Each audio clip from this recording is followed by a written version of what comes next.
Hey, welcome back, everybody, to Backtrekking, the podcast where we look back at the real-world inspirations behind classic episodes of Star Trek. I'm one of your hosts, Caliban, and I think I can get a hold of Chewbacca. We go to the same stylist. I'm joined on this episode by my co-host. I'm Gooey, and my ass is in fuego. We have returned to explore the stories behind your favorite Trek shows, and today is a special day, not only because we're talking about 2 films instead of 2 episodes, but we're also exploring the themes of family and attachment, and the both pain and support those attachments can bring. It's F9, the latest movie in the Fast Saga, and Star Trek V, The Final Frontier, and I promise it's going to make sense.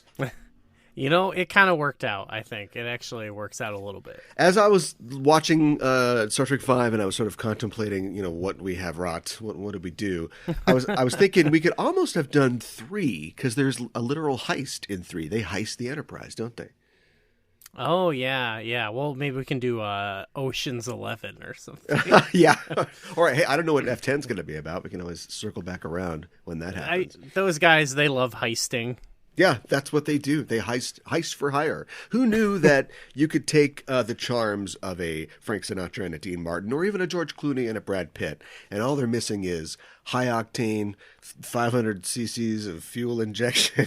That's what they need. They need to be moving at 180 miles an hour. Clooney could never have stolen DVD players from a moving semi. Yeah, and I don't think that Dean Martin is allowed to drive. So, yeah, neither of those would have worked. But we've got what we've got now, and we love it.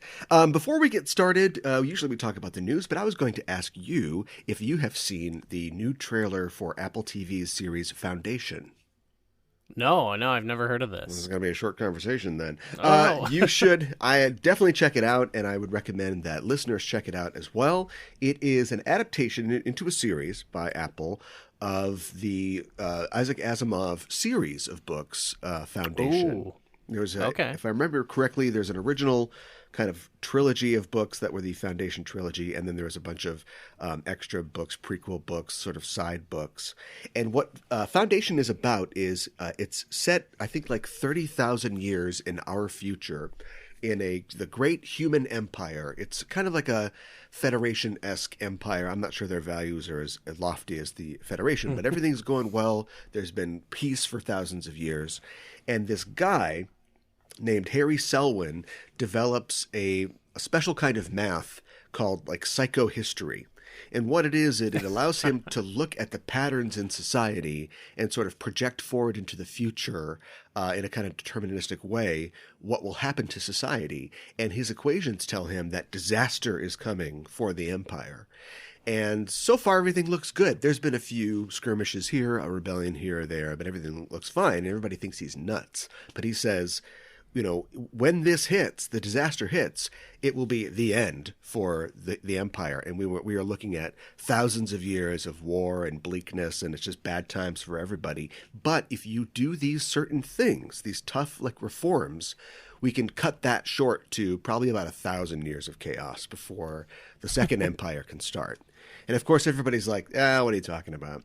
And of course, the series itself tells those stories. It tells thousands of years of stories, and it goes from character to character, and it's very epic.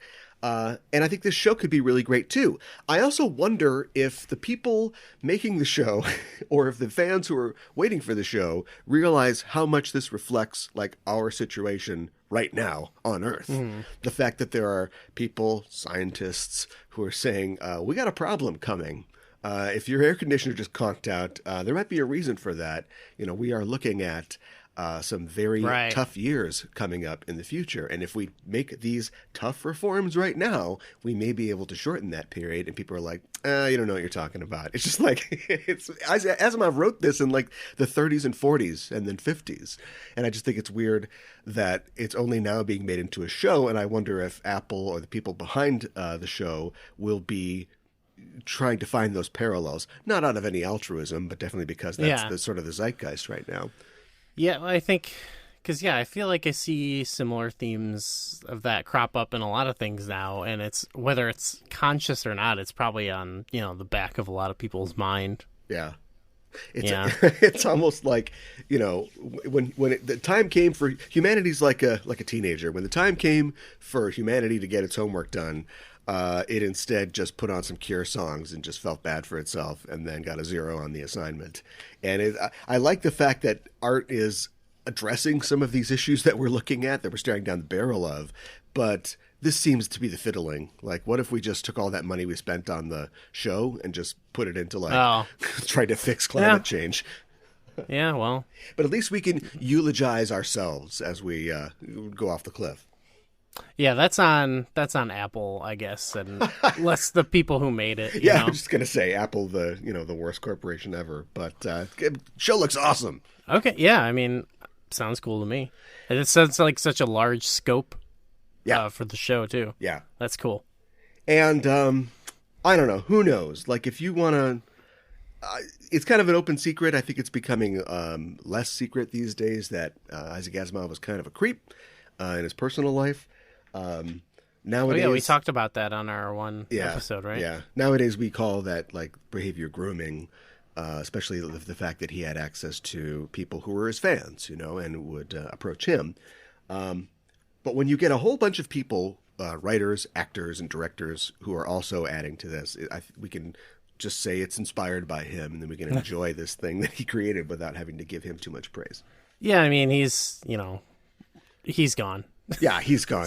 Been gone. So what are we gonna do? Yeah. Well, I wanted to talk in our news section about a story about a former Trek star and a story about a potential new Trek star. Oh, okay. Recently, the magazine The Big Issue, which is a UK magazine dedicated to helping people in poverty, published an interview with Marina Sirtis, of course, the actress behind Troy, Counselor Troy, and she talked about how she is moving back to the UK, and one of the main reasons that she's doing it is that she doesn't, like what's going on in America. She moved here obviously for, her career and to be in movies and be on TNG, and made it her new home, but she's leaving that new home to go back to the UK, specifically because of things like the Trump presidency, the January 6th insurrection, and just the general tenor of discourse in the country. And I'm like, I understand, but like, the UK's not doing much better right now. But I guess if that's where you want to go.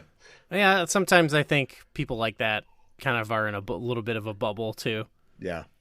Like they have very much a way of like hyper fixating on a specific aspect of an issue, and it'll be like it's Trumpism, and not just like, I don't know. Yeah.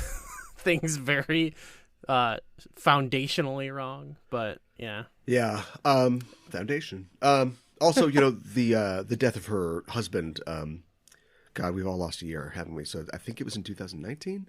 Maybe it was last year. But her longtime husband died. So, it's just too bad. She also talked about how the career opportunities for female actors, especially older female actors, are much more in the UK because their TV industry is so much different than ours, and is always producing, shows with roles for every people of every age, and not just whatever Taye Diggs is doing on Fox. That seems true. That seems true to me. Yeah, I don't know for sure, but it sounds right.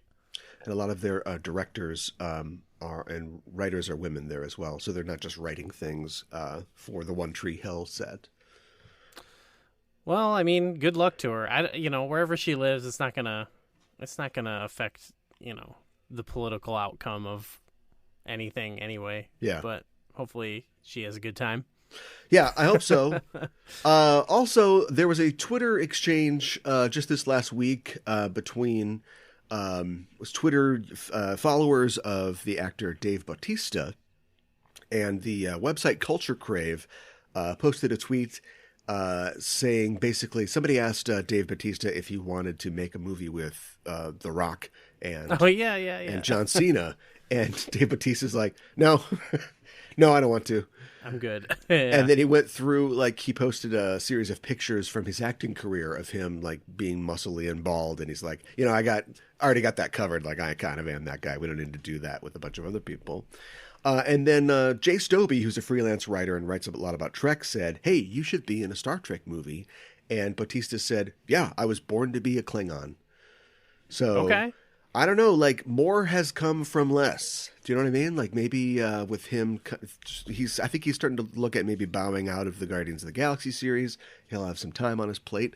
Maybe he could play a Klingon in an upcoming feature. I mean, I think that's good. That he would be good at that. yeah, Actually, they're still working on Star Trek 4.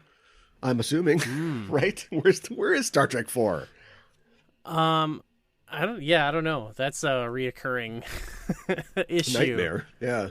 I think he could do almost like, I don't think he could have to be just a Klingon. I think he could be a lot more, but a Klingon is cool too. And I'm kind of always a fan of, he's always saying like, I want to do this. I'm going to do this.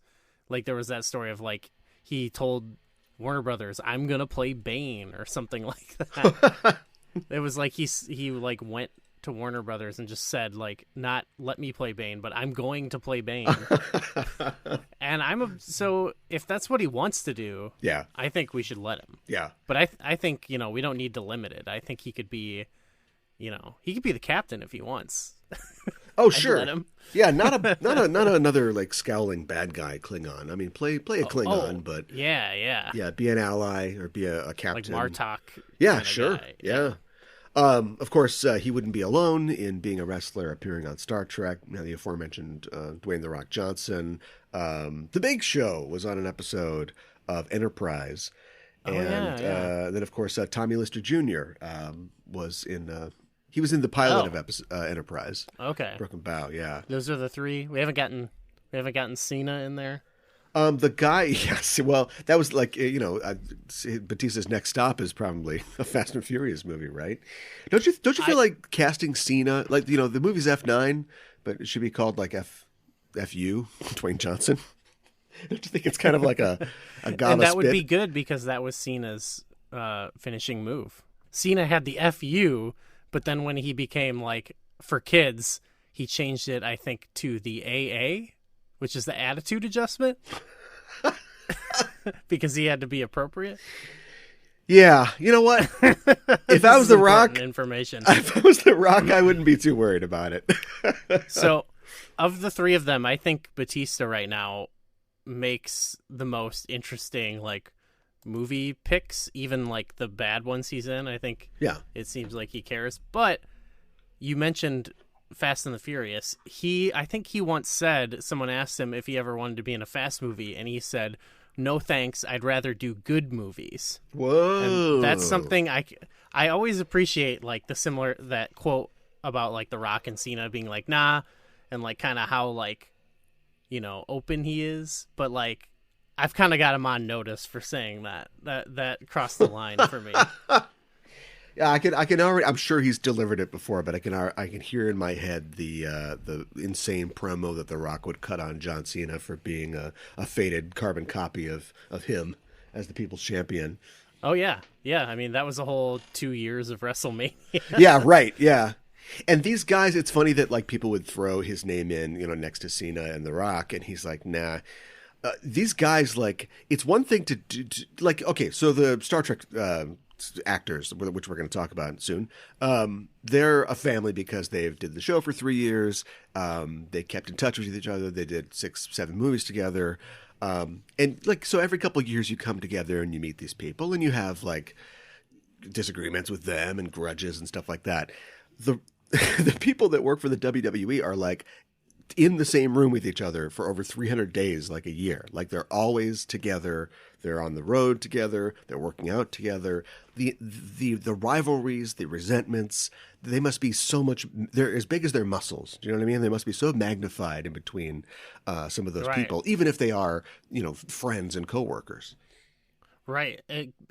It's so much worse too when it is like, you're not just friends, but you're like coworkers, but in competing, but also it's like in this super awful business. Yeah. Yeah. The horrible company and boss and so when I think of rivalries of like, I think of like the old stories of like, Hulk Hogan shut down Jesse Ventura trying to form a union or, stuff like that. Right. I'm like, yeah, that Right. would especially exacerbate any feelings I had about that person. Yeah. Yeah, so Dave Bautista's coping mechanism seems to be just bow out. It's like, no thanks. And I think that's healthy.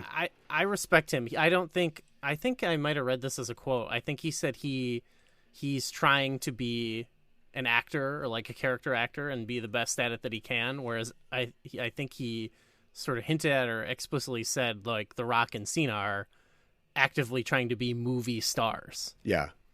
Which I think it's working out for him because I think he's forming a lane, whereas those guys, well, I don't know. Cena's kind of it's hard. Well, I guess we'll talk about it, but I don't know about him as a movie star necessarily. Yeah. We'll definitely talk about that. Yeah. And let's just do it right now. Okay. 2001's The Fast and the Furious seemed like an unlikely hit. A movie based on an article in Vibe magazine about the illegal street racing culture of New York City, starring a guy who was third billed on Varsity Blues and a guy who was number 6 on Saving Private Ryan. But that film went on to make $150 million domestically and led to a franchise that spans 10 films and has grossed almost $2 billion domestically and much more overseas. The quality and believability of the films in the Fast saga vacillate wildly, but one theme remains consistent: family, or more specifically, that your family is who you choose, who you put your trust in, who you ride with, no matter what blood is in your veins. But series hero Dominic Toretto has a secret in his past, a rift with his own flesh and blood that goes to his very origin as an outlaw and as a man, and it's a secret that will be revealed in the new film, F9. I used to live my life a quarter mile at a time. But things changed. I'm a father now. I will always be in your heart. Little Brian, I have a gift for you. Your daddy gave me this. No, I'm gonna give it to you. It's very special. it's for protection from what's coming.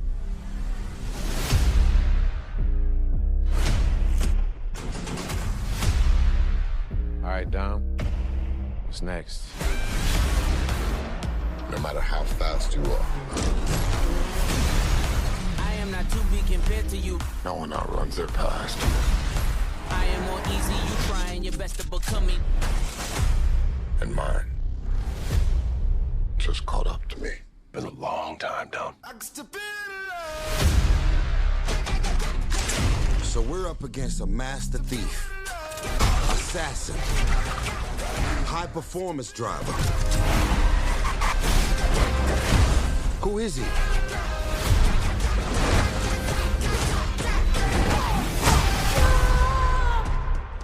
Jacob is Dom's brother. Your whole life, you pushed yourself to be faster than Dom, smarter than Dom, stronger than Dom. But could you kill him? Because I'm ready if you are. F9 is like, it's time to call one of them F9, but it does seem like a kind of a quick and easy, lazy title. Yeah. It's F9. I don't know. Yeah, I mean, you get pretty lucky, I guess, with Fate of the Furious. Like, that just fits really Yeah, well. right. Yeah. And I liked the sound of, like, Furious 7. It sounds, I don't know, it sounds like they are the Furious 7 or something. Sure, but yeah. then But it's unless like, Ernest Borgnine's going to come back to life and be in this one, we're kind of out of luck. Yeah. I think they did the best. They came up, I think, with the best maybe F9, type of title without just calling it The Fast and the Furious 9, which would have been lame. Yeah, and I'm glad that we're talking about this. I'm glad we're doing like a new movie. I mean, we can talk in a second about your movie going experience. I know mine was good, but I'm glad that we're doing a movie that's come out recently. But I have to say that I am a new Fast and Furious fan because I had to watch all the films in order to do this show. I had not seen them all before. I saw in the theater in 2001 The Fast and the Furious and thought, all right, seems like probably that bald guy's going somewhere. But otherwise, I don't know if this is for me.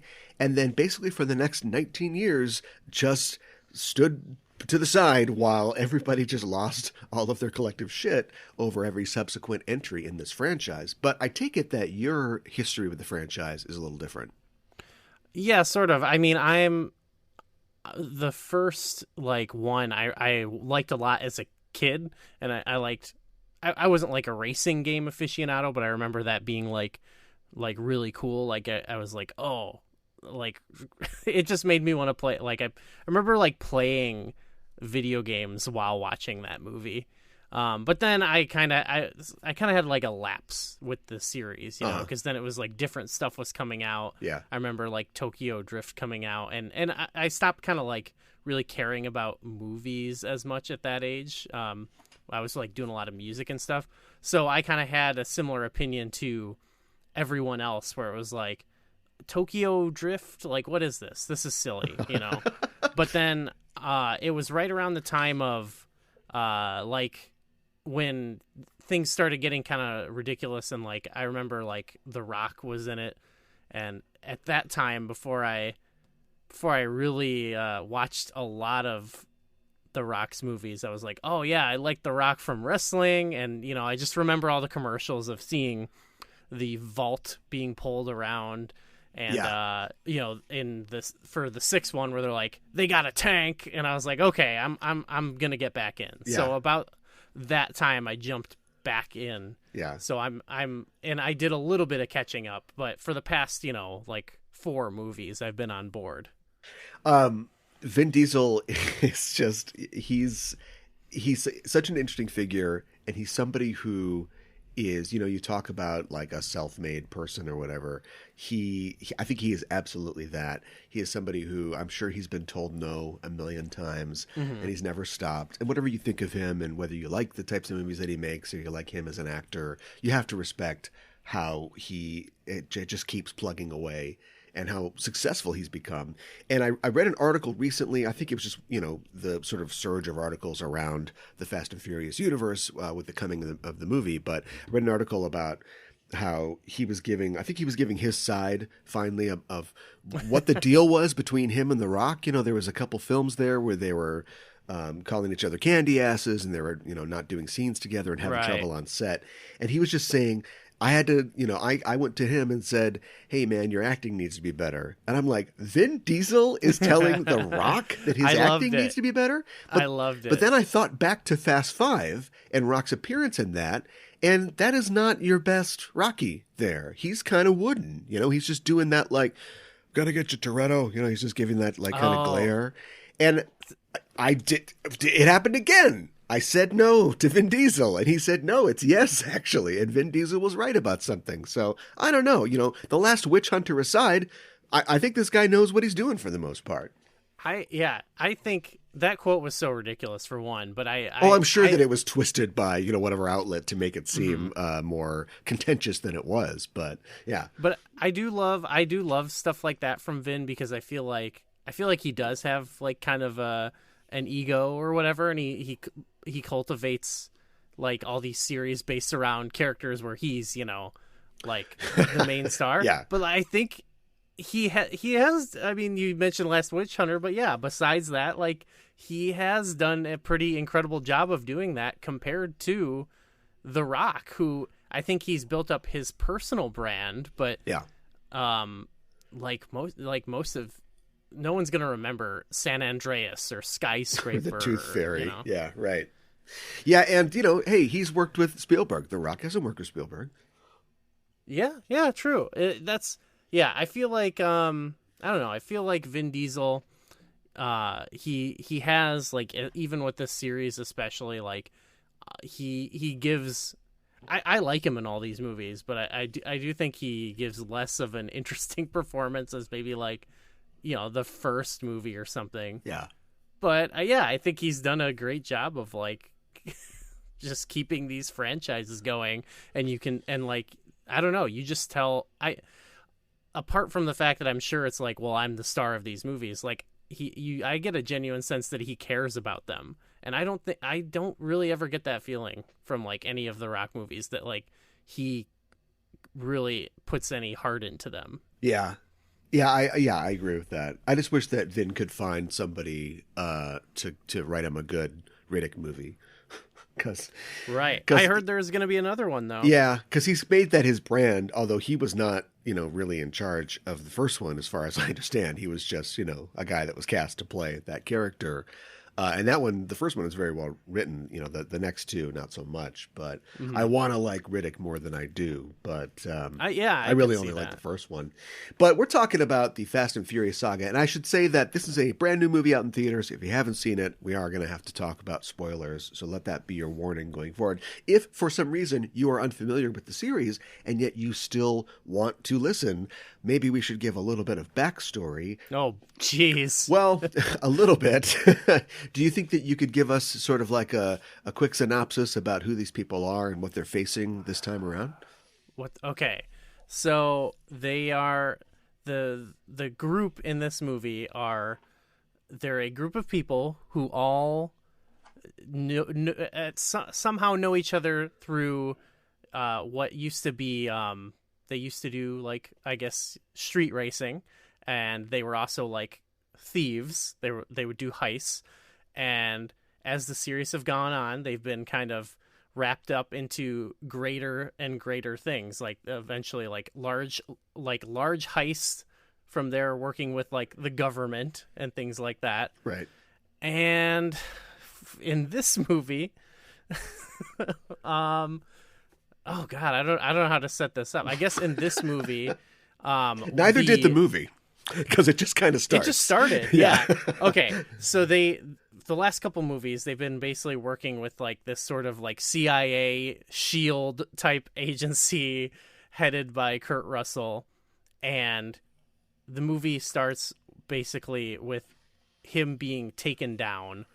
And what drags them really into this, apart from it being a guy they're working with, is, and this is the spoiler, it's kind of in the trailer, but Dominic Toretto, the leader of the crew, his brother, played by John Cena, that we are just learning about as the audience, was involved. Yeah. And so I guess that's, and then there's a whole thing with like these MacGuffins they got to get, and yeah, I don't know. Yeah, right. It all made sense to me as someone who's watched it all. So yeah, and the movie opens with a flashback to a pivotal point in Dom's history as a character. Yeah, it's his backstory in the first film. I was like, okay, if you want to legitimize, I guess, introducing this weird secret brother, I think they actually kind of did a good job of like, they like injected him like right into the lore about, and didn't invent like some other time period of their life or something like that. Yeah, it's and that's something that this series has always done well is reuse characters, dig back into the series' past and history. Like this film itself is just doing that constantly. This is sort of like the Avengers Endgame of Fast Saga films. I think it's funny though that like, presumably they're, we don't really get into it, but presumably Dom and Jacob, the brother, are half brothers, because we see that their dad, who's both of their fathers, is a Latinx man, and then that makes. I thought they were trying to do something here, because I thought their dad. I don't know that actor, but I feel like they gave him a very like Cena looking chin. I was like, was he like CG'd to look like Cena a little bit? I think that I do think that might be possible in a couple scenes, or something when they had the young actors that play young Dom and Jacob. I think they did maybe a little bit to make them look like the future stars.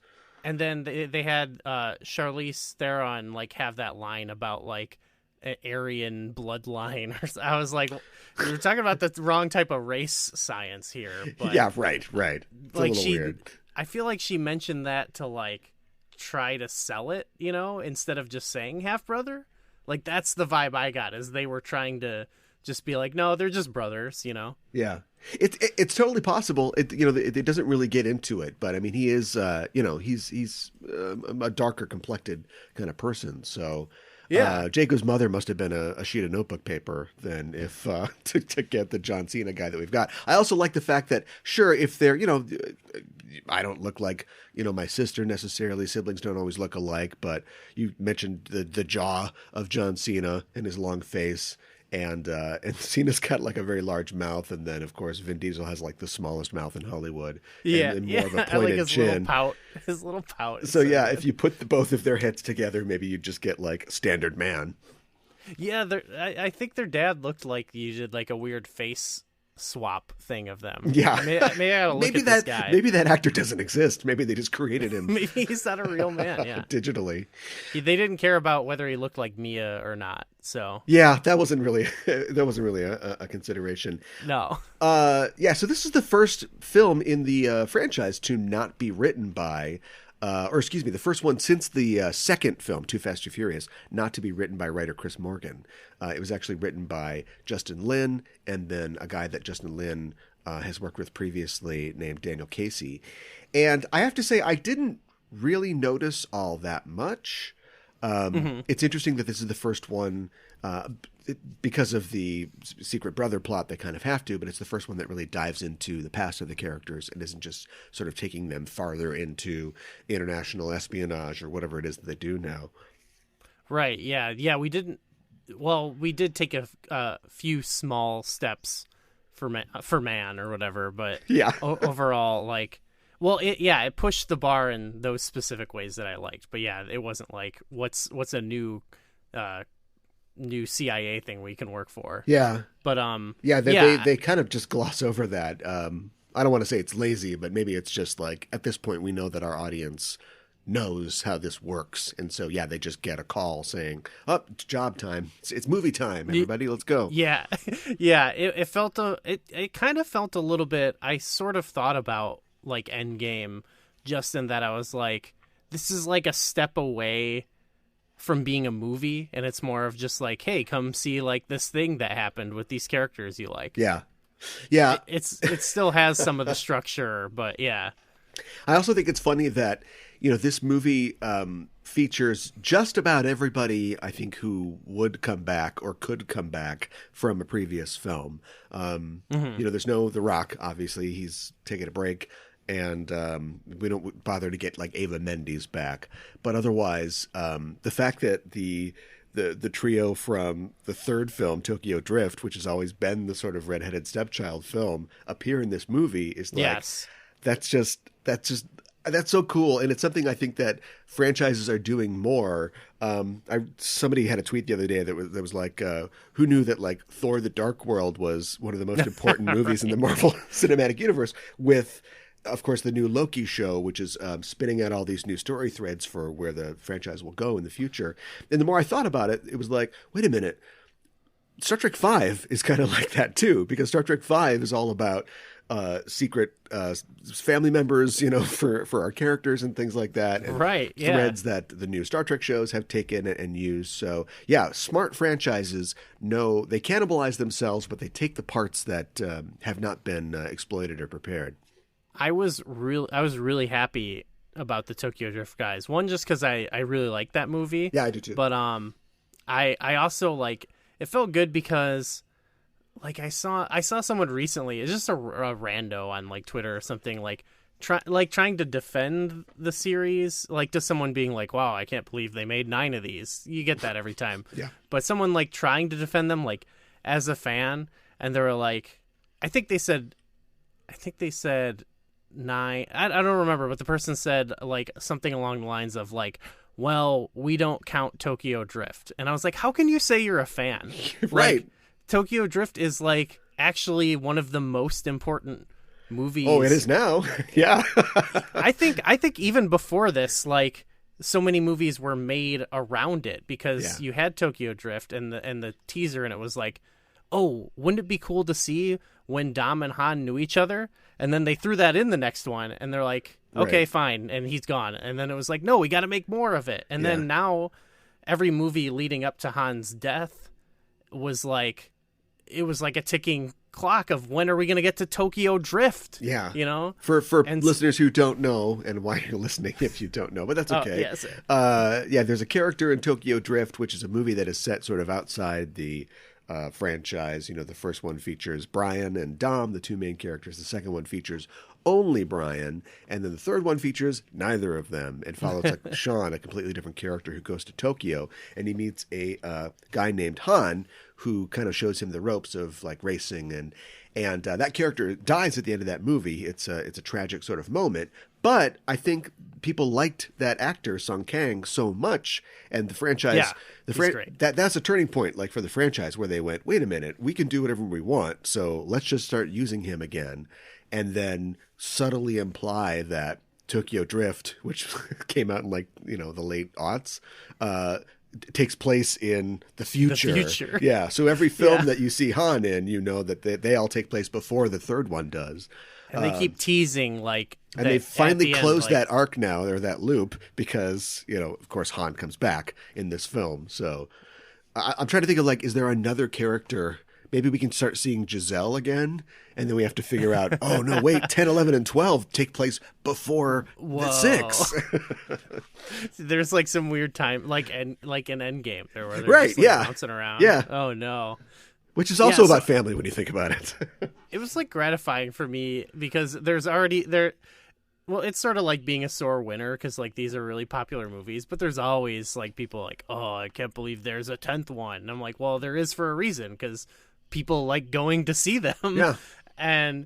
But then on top of that, like you said, it's the redheaded stepchild. And so I was like glad to be like, no, actually, this is so important that that Bow Wow is coming back, and Sean Boswell and stuff. And I was like, yeah, I love those guys. Yeah. In watching the early ones, I watched the first one and once again was like, yeah, it's okay. I mean, I can see how people got excited about it. And then I watched the second one, which I'd never seen before. I think I saw part of it on a bar TV. And so I was just having a conversation and kept looking back and having that same kind of snide reaction. It's like, what, have they got ejector seats or whatever? Like, what is this? And then I watched the second one and the whole thing, and I was like, this is pretty good. And I only knew Tyrese Gibson from being the other guy in the feud that nobody was really listening to in the Rock and Vin Diesel feud. But Roman's one of my favorite parts of the series. I think that he's become kind of like a ridiculous joke character, but I still really like the character of Roman and Tyrese's depiction of him. I like Roman. I think in some movies he's hit or miss. Like some of the jokes don't totally land with me. Yeah. But I think I really liked, actually, like this might have been my favorite Roman movie. I liked him and Tyrese and like Ludacris. Like they always have had that dynamic, but I liked specifically that they had like they had very more specific like missions they were on together. Right. And then you had like that, they actually had kind of like a weird like story, like that was kind of meta, of just him talking about being invincible. That was like kind of the through line of their like side thing. Yes.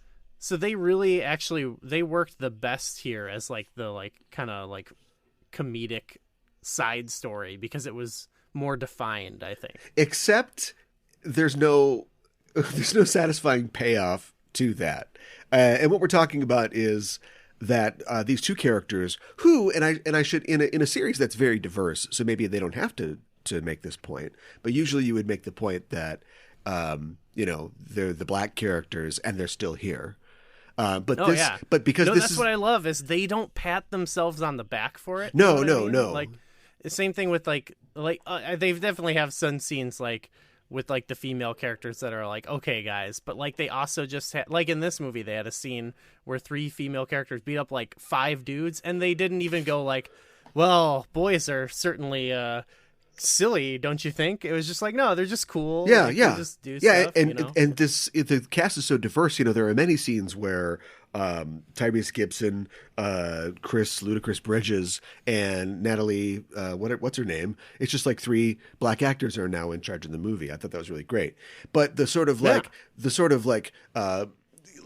egalitarian version of that thing is we're just like car thieves who are now like international spies and nothing bad has ever happened to us. I just killed like 15 guys with an AK and I'm fine. Yeah. What's going on here?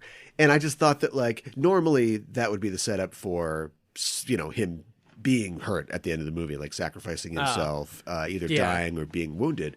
But instead it kind of became this, I think the payoff was them going to space. The fact that they were the two like goofy characters who like were tasked with this literal mission to go to outer space and like save the world. And it also motivates them at the end because their plan to destroy the satellite with the magnets isn't working. And they're like, well, I guess we have to just ram this thing. And are we going to survive? Like, are we invincible? And the fact that they live is just like, yeah, sure, why not? Yeah, okay. That's what's great. So I like about it too is because they're kind of like a comedic mirror of Dominic Toretto in a way. And Brian. Yeah, because during those same scenes where that unbelievable stuff is happening to them, Vin Diesel is also like taking on paramilitary guys in his car, and he's just wearing a white T-shirt. Yeah, you know, and he's never not wearing a white T-shirt. And it happens in this movie with like that bridge thing. But I specifically recall in Furious 7, there's 3 times in that movie where he gets out of a situation by just driving off of the edge of whatever he's on. Yeah, right. And it's just like, yeah, whatever. Like for him, it was like a big brain plan, but like you can't ever see like how he thought that was going to work. He just rolls his car and he's fine. Yeah, you know? He knows like, oh, I'll be fine. Yeah. Yeah, and like I think that actually that's is the one where helps. He survives like 2, just not even like in a movie driving off a cliff way. He just survives like 2 high-speed head-on crashes, and he's like, car's wrecked. Yeah, yeah, exactly. And and so I like, to me, it always helps sell because in a series like this where it's like things are just getting ridiculous and ridiculous and ridiculous, like you think eventually you'd be like desensitized to that, but I think. Actually, the fact that it's like he still just like looks like a normal dude, it like still works for me. Like we were watching this movie in the theaters, and like anytime something completely insane happens that's so unrealistic or whatever, like we couldn't help it. We're just like, oh my god, like I cannot believe this. And you would think after seeing 9-10 movies of this, you'd be like, okay, I've seen this. Yeah. But no, I'm still shocked every time at what they can show me. Yeah, me too. I felt the same way, even though this is only the second one I've seen in a theater. Speaking of going to movies in a theater, how was your movie-going experience? It was pretty good, Good. It was cool to go back and see Maria Menounos or whatever, and see some trailers. We got the crew combo. Okay. Which was like a fast-themed. I don't know if that was a good deal for concessions, but we got all these snacks and stuff. So yeah, it was like a trip back to the movies. Were they could you order them at the counter? The theater that I went to, you kind of bought your popcorn like with your tickets, and then they just like produced it for you. Yep, no, they still had like concessions. Okay. It was an AMC, so yeah. All right. Well, I mean, for good or bad, movies are back. There wasn't a single mask anywhere, and my girlfriend brought hers just in case, and I was like, I don't think you're going to need that. Nobody's going to be wearing their masks. Yeah. So hopefully we're all vaccinated. But my experience was good too. We went to my local theater, which I really love that theater, and we've been going there for a while. But it made me think, because I was just sort of looking around and sort of feeling the experience because I hadn't done it in a while. It made me think about like the movie theater Hollywood drag that a lot of movie theaters do. You've got this building, and the whole point is, I'm not going to look at any of this. I'm going to get a ticket, and I'm going to go in that room and watch something else for 2 hours and then come back out. So the decor doesn't really matter at all. So what do? We put up a thing of Humphrey Bogart and a thing of Marilyn Monroe and like a black and white picture from Twister or something like that. It's like there's like this Hollywood like, hey, aren't the movies grand kind of drag that all these theaters have to do. Up on the second floor of my theater, like by the bathrooms, there's just a bunch of framed pictures, and one is like Raquel Welch from Myra Breckenridge. Like, nobody knows what that is. Like, why is this here? Yeah, they have one at the one I went to it's like a mural, and it's like one of those classic ones of like everyone from it's specifically Chicago. It's like the Blues Brothers are hanging out with the Fugitive. Yeah. It's like, okay, cool. Yeah, and like nobody knows what that is. They're all here to see F9, right? You might as well just have like the crew from F9 in a mural or something like that. Which that's a good sounds idea. Like a good idea. Yeah. I just thought that was kind of funny. Any possible family member from any of the movies would be a sick mural. Yeah, or all the bad guys. And then the game can be cool too. Try to name the bad guys from the Fast and Furious series. Oh, naming them? Well, they've gotten better. Drug lord, drug lord / corrupt businessman. They hit a point where they ramped off, and like now the movies are a mix between like a Marvel movie and a Bond movie. I feel like, yeah.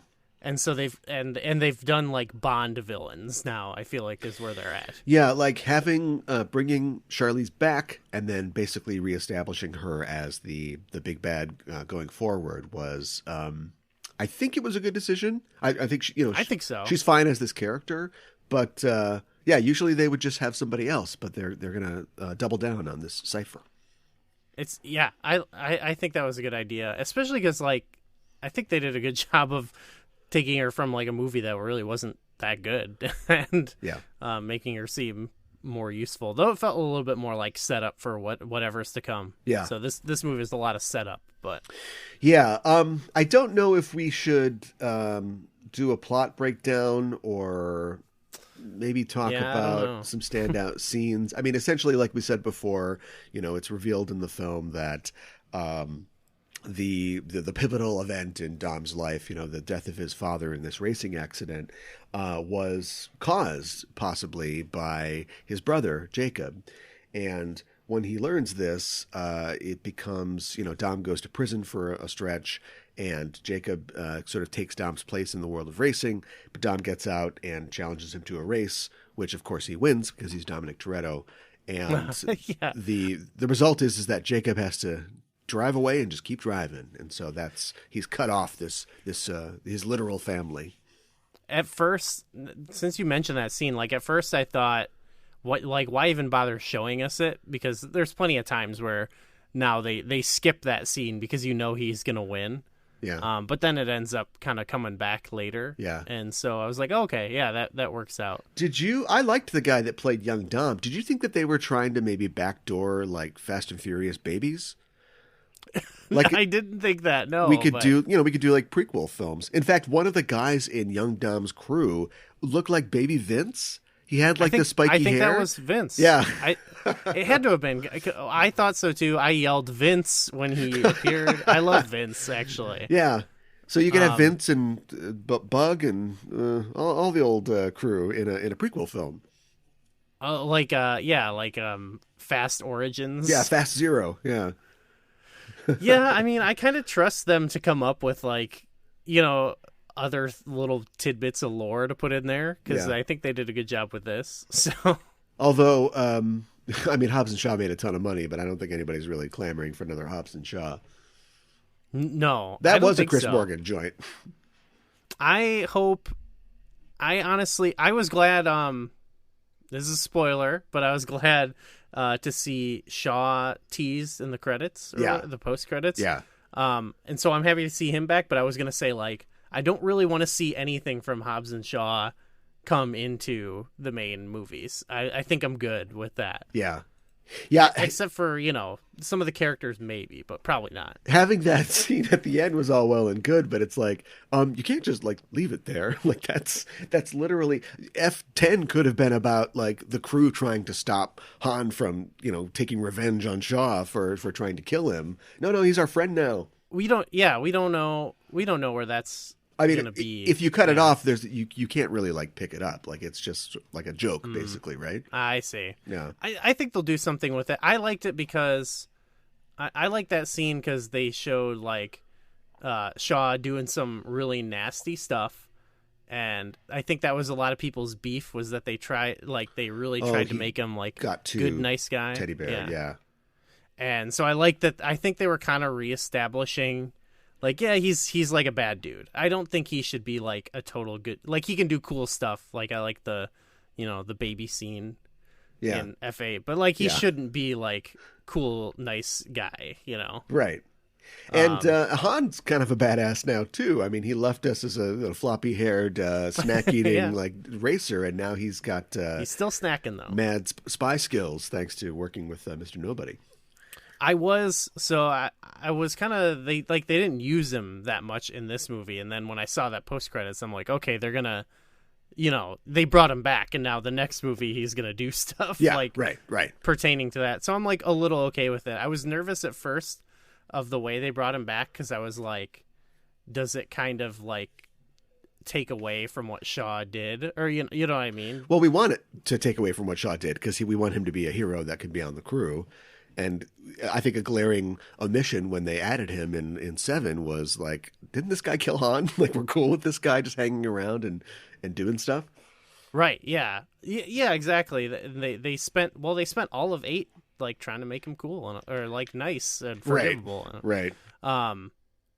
So yeah, I think bringing Han back was actually kind of a way to like reverse that. Yeah. In a weird way, and I guess you still like Shaw still thinks he killed Han, so it doesn't make it, you know, better. But the problem is, and it's not really a problem because I don't think Luke Evans is ever going to be in this series again, but Luke Evans, you know, basically killed Giselle, or at least caused the death of Giselle and others, you know, through his actions. So I thought like the whole thing with the Shaw brothers, you know, just suddenly being good guys again is like, okay, I mean, I like these characters. I'd like to see them around more, but you can't just turn all of your bad guys into good guys, can you? Yeah. Where's Reyes? What if Reyes started bankrolling the team? Whatever. Yeah, Viraga. Yeah, gets out of prison. I did think like you could have, like, I like this movie a lot, but I did think you could have had like something with like Han coming back and being like, why do you work with this guy? And like you could be like, Dom, why are you like hanging out with their mom? Yeah. Like, what's up with that? Yeah. You know, like they killed me. I really liked the idea of introducing the character of L, which is this character that Han has become something of a father or an older brother figure to when he sort of takes her under his wing when her parents are killed.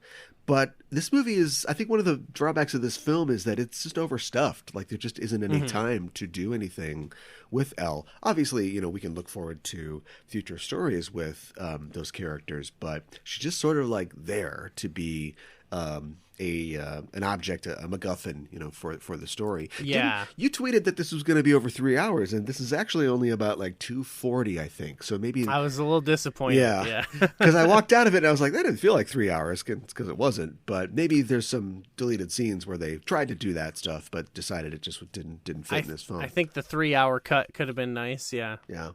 I think you could have done. I feel this a little bit with like you could have had like a Han based movie, you know, like instead of like have one be that's Cena and then one that's like Han's come back to haunt us. Like that, he could have been like the sort of villain, and then you know at the end that it's like he'll turn around probably, especially and we'll because get him back on the team. Especially because villains have no investment in being villains in this franchise, at least in the later movies. So what I was given to understand was that John Cena maybe at one point worked for the CIA or some force, but was now sort of on his own, and that the millionaire bad guy was basically like paying him to get a hold of Ares. Like he didn't have any ideological like investment in what they were doing. So then at the end of the movie, when they go, well, actually, we're just going to kill you, then he's like, okay, well, I guess I'm going to steal it back because you know you didn't pay me or something. Like I never really understood like Jacob's motivation throughout the film. I feel like, I guess my impression was that he's like, okay, I can use this to get back at Dom or whatever. But of course it's all about Dom. Everything's about Dom. It was like, it is. He's like, I was living in your shadow or something. So he's like, now that you're in this game, you're in my game, I'm gonna like one up you and, you know, show that I'm the best. Oh, who's trying to steal this back? Dominic Toretto? I'll do this for free. Yeah. Yeah, pretty much. And then when he's like, all right, well, they suck, I guess I'll help them out. These are generally, I think, very capable films. I don't mean to damn them with faint praise, but they do vary in quality and the success of their bits. But I think they're always solid. I think when you think about like a vroom vroom explosion car movie with a bunch of like, sexy people never ever getting hurt doing what they do, they could be a lot worse. And what I like about these films is that they are really about something. We've talked about the entire series recently on my podcast, Just Enough Trope. And, instead of just going through the entire series and saying like, okay, now they're going to steal from Reyes and they're going to do this, we wanted to talk about like if we could figure out what every movie was about other than just family, like if that theme of family evolved. And I think that we more or less proved to ourselves that it does, at least to a degree. I think the real themes always sort of retreat to the back while train trucks are exploding. But I do think that the movies are all about something. And I think that that's smart. And I think that that's really what makes them so attractive and stand out above other action fare that just gives you sort of mindless, violence and explosions. Yeah, I think with all of them, even like one like this where it's overstuffed, and like you said, where it's like they're always going to provide in like for the most part of like smashing your toys together type stuff, and doing that. But there's always like one hook in the movie that I think you can get into and sort of like there's just some feeling in the movie. And I think the story between Dom and his brother Jacob was that in this movie. Like I definitely enjoyed that element of it. There's some of them are high stakes, and some of them are low stakes. Like I appreciated more the story between Tej and Tyrese or Roman in this movie than in say Seven, where they're just competing over the affections of Ramsey, and then neither of them get with her, and it's like, okay, waka waka. And I think that those conflicts even survive when the movie's not good. Like the idea of, now that we know that they're, brothers forever, Dom and Brian, when you look back at something like 4, which is literally about like them kind of hating each other, or at least Dom hating Brian for this perceived betrayal of, being an FBI agent or a cop or whatever. That's not a great movie. It's just sort of a bummer of a film. But that conflict, like, is interesting within it, and when it is finally healed and they sort of protect each other, and then Brian doubles back to break Dom out of jail, you're like, all right, we got a fast saga here. That the end of that movie, you feel like that's not a great movie, but you leave it. I left that movie feeling like insane, like this is nuts. And watching that, even after like I really, really liked Tokyo Drift, but I sort of felt not fatigue, but like a dip, watching Too Fast, Too Furious, because I didn't think the Tyrese Brian thing, that's the only one where I feel like I don't really connect with like what the story thing they're trying to do is. Like I just didn't connect with it. Yeah. And then once the 4 comes, which is like the true sequel to the first one. Yeah. I remember like just Dom and Brian doing anything together. Like I immediately felt like this is like a letter grade above already, because I don't know why. I just think Vin Diesel and Paul Walker had amazing chemistry in the first one, that even when Vin tones himself down for the rest of the series, like I just think there's so much built in for me from the previous movies and all that legacy that I love seeing the guy. Yeah.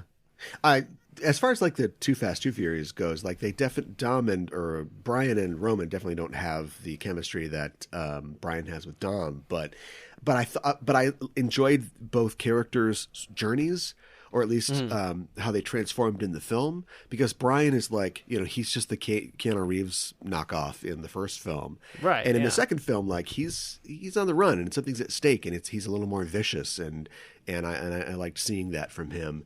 And then also I like the fact that we don't know Roman. Like this isn't like where, we know Dom has a heart of gold, even though he's like a tough guy. Like we don't know anything about Roman, and that he comes off very like tough and mean, like in the beginning of the movie, and you see him evolve into like enjoying what he does, like when he ejector seat, and he launches the guy out of the car, and just he grows into like the goofball. Yeah. Which they've abused that a little as the series goes on, but I think when it all comes back, it's like, well, he can't be the guy he was in that movie. No, we don't need a tough guy anymore. We've got a tough guy. Yeah. Well, speaking of tough guys, what do you think about John Cena's appearance in this film? I mean, I like John Cena overall. I just don't think, I don't think he's like the greatest actor ever. Yeah. But I think he's fun to see in movies and stuff. And I feel like he will be better because he's going to be back. And I think he will be better for the franchise than The Rock was, because I get the sense that he's like more of a team player, Yeah. There's a transition I think that wrestlers have to make when they become actors. And I've heard about this with like rock stars too. Like, why do rock stars usually make bad actors?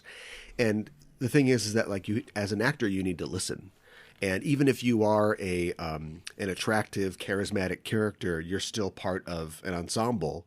And lead singers, front men and women are used to having every eye on them, and embodying like the emotion of what the music is. And so you take Mick Jagger and you put him in a movie and he doesn't know how to like talk to other people like on camera. And I think with wrestlers, and I think I saw this with The Rock, maybe in those early films, and you see this with Cena too. You get used to like it's stage basically, right? Like the person in the highest seat of the Silverdome has to be able to see what you're doing, and so you get used to like having a character and like presenting that character and not having it shake or waver. And if it's tough guy, which is basically John Cena's character, he's a tough guy, you can't see him, then that's all that you get used to doing. And so when he's hired to play tough guy in a movie, there are no real shades. The thing about Cena in his wrestling performance is that they learned that he was a funny guy and he was able to do more things. And especially for the home audience in like wrestling shows, you get close-ups of the wrestlers, having reactions and emotions. But just putting him in a movie where he's the evil brother of Dom Toretto, like there's just not a lot for him to do. And I think he just falls into that like scowl, I'm a tough guy. Even that scene in the mansion where it's like, this is the scene where they're like, we're not so different, or whatever it is, the hero meets the villain. There's just nothing really going on. There's just no real chemistry, and he's just like, yeah, you think you're better than me, but you're not. Yeah, I think the big moments I like loved with their story were more to do with, like, I really loved when Dom was like drowning or whatever and had that flashback. Yeah. Yes. Like that's the stuff I liked, so it didn't really have to do with like adult Cena necessarily. Yeah, I thought the young actor was good. I thought the young Dom and the young Jacob were both really great, and I was invested in their story. I thought that was really great. But Cena, I feel like he, for like a decade of his wrestling career, he was just like an AI programmed by Vince McMahon. And so I feel like he's like a very malleable guy, and I get that sense too with like the movies. He's just like, I'm going out there and I'm going to be a movie star, and so I'm just going to take a bunch of movies and I'll do what they tell me to the best I can. Like, yeah, it's the same way like I see him all the time on like, oh, I learned how to play the piano. I inserted a program to learn piano, and I learned Mandarin and stuff like that. Yeah. I think he's just like, yeah, I'm just going to like go do this thing. I learned Mandarin, but Taiwan is not a separate country from China. Right. Like, he seems like someone who will like work hard to do what he can do, and it's not going to be like the most it's not going to move you, but like he will do it. And I think that's what'll be good for him, at least, is like if he works with, like a good director, like, or even just in this series where like they know how to do something interesting with these characters. Yeah, like, and definitely in future appearances they will find a role for him, I think, and not just being the Marine or whatever.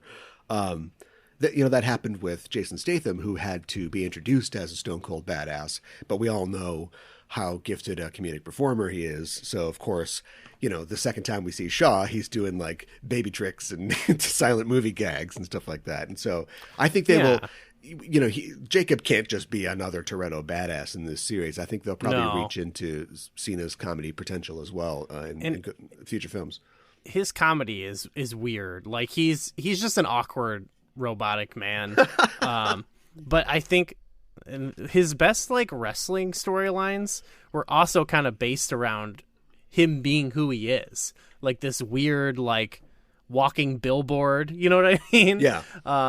And so, obviously that's not the exact one-to-one thing they do in the movie, but I think they can find being the butt of the joke. Yeah, like just being a weird guy. Yeah. I think that could definitely work. Although, again, that's just him, doing his wrestling thing. So, yeah, they've done a good job. Like I said, of taking guys who they tried to have be the same kind of character and diversifying them a little bit. Like even I think of Sean Boswell as kind of being like the Paul Walker of Tokyo Drift, like the crazy white boy who just is fitting into this new culture. Yeah. And then in this one, they're like, okay, well, he's back, but he can't be Paul Walker again. So now he's a weird guy. Yeah.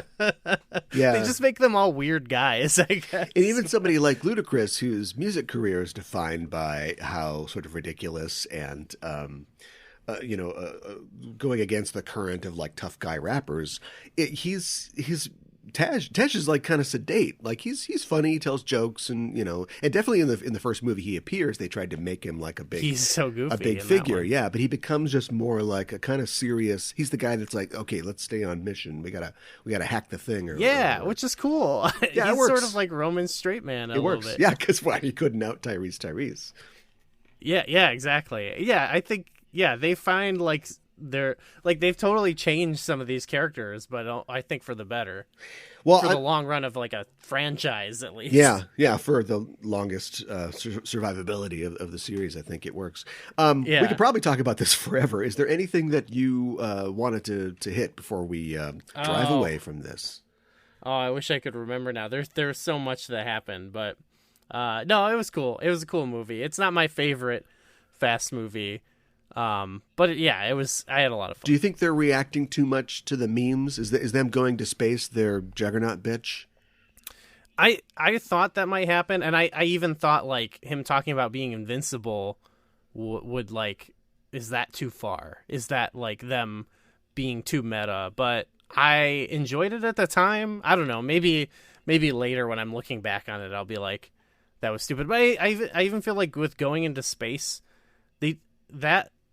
Along with all the other weird stunts they do a weird job of kind of grounding it in reality, or making it seem like this is impossible instead of just casually doing it. Yeah. So I think they did it really well in this, where it was obviously the way they did it is unbelievable, but they really built it up. They had the scene earlier, and they had him taping his suit up. Yeah. So yeah.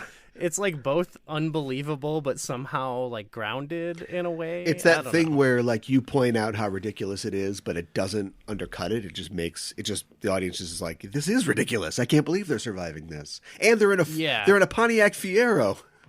I don't know if that's a joke about them burning up on re-entry, but of course many people died in Pontiac Fieros. If they were rolling around the moon on dune buggies, which they might do eventually, I could see but it if they were doing that in this, that might have been too big a jump. But I feel they always do a good job of just making it a little bit more ridiculous than the last one. Yeah. And while they're in space, which is, ridiculous, and they're pointing it out, but yet we're still believing it. Back on Earth, a bunch of cars have...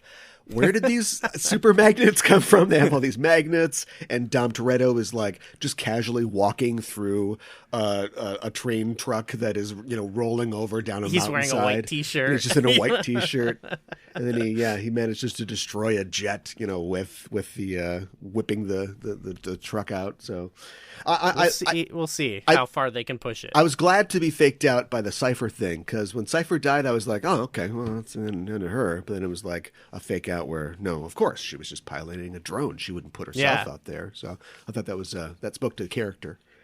That death or fake death, when it happened, the impact of that, I remember kind of having an exclamation there, being like, oh shit, or something. Yeah. And then it's okay, yeah, this is a good fake out. This is solid. You kind of know she's not going to just die in this movie, but right. There are many bad haircuts to come for her. No one's going to die, but well, I don't know if anything could top that, but we're going to have to try when we come back after a word from our sponsors with more backtracking.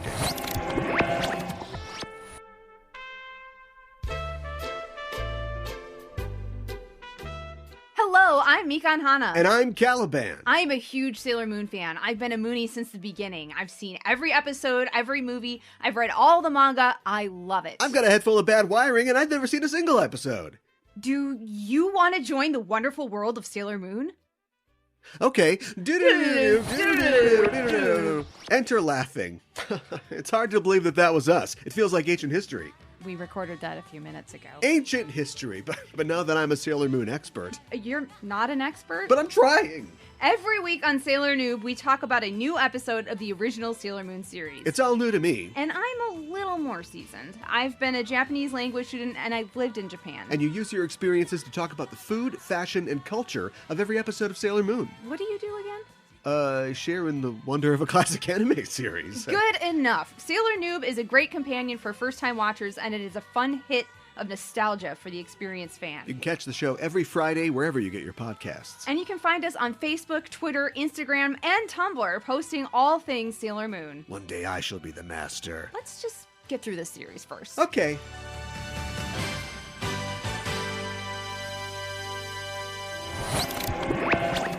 Okay, we're back, and it's time to talk about the Trek side of this equation. No one could question that by the time of the TOS films, the crew of the Enterprise had become a family. They may have started as co-workers, assigned by Starfleet to boldly go among the stars, but in following that mission, Kirk, Spock, and the rest of the crew were forced to abandon the normal lives they might else have had to eschew close connections and the pleasures of home and hearth. And for some of them, Starfleet's enough. But for others, perhaps, the pain of a life spent in service of the Federation is a wound they carry with them always. A pain that Spock's secret brother, Sybok, is all too happy to relieve them of as he tries to recruit our heroes into his own quest for the secret to existence in Star Trek V, The Final Frontier. A strange force has entered the galaxy. The future of mankind is at stake. It could only mean one thing. Greetings, Captain. Spock! I do not think you realize the gravity of your situation. The vacation is over. Now, the crew of the Starship Enterprise... Enterprise, are you ready? ...is taking adventure where it has never gone before. What are you standing around for? Do you not know a jailbreak when you see one? From the mind of a madman. A hostile force has taken control of our vessel. Mr. Sulu, full ahead. Through the center of the galaxy. You know we'll never make it through the Great Barrier. To the final frontier. Fascinating. How often have you done this?